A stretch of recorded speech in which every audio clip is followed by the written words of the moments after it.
સો ઘણા લોકોને એવું તો વિદ્યાનગરની હોસ્ટેલ કેવી છે, તો ચોક્કસથી આજે તમને આખી હોસ્ટેલ બતાવીએ જે આપણી બિલ્ડિંગ બની રહી છે અને ખૂબ ટૂંક સમયની અંદર બિલ્ડિંગનું કામ પૂર્ણ થવાનું છે. અને જે સામે નજારો તમને દેખાઈ રહ્યો છે એ છે આપણી બિલ્ડિંગ. સો કેવી લાગી રહી છે ચોક્કસથી કોમેન્ટ કરજો અને આખા બિલ્ડિંગના દ્રશ્યો તમને બતાવો. અત્યારે કલરનું કામ ચાલુ છે અને ટાઇલ્સનું કામ પણ ચાલુ છે.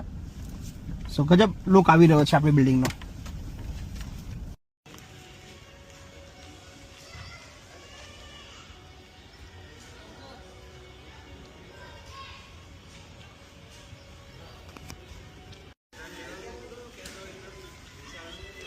સો આ છે આપણી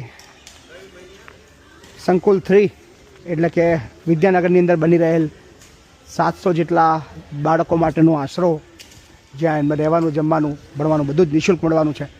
સો આ છે આલિશાન બિલ્ડિંગ આપણી. સો આ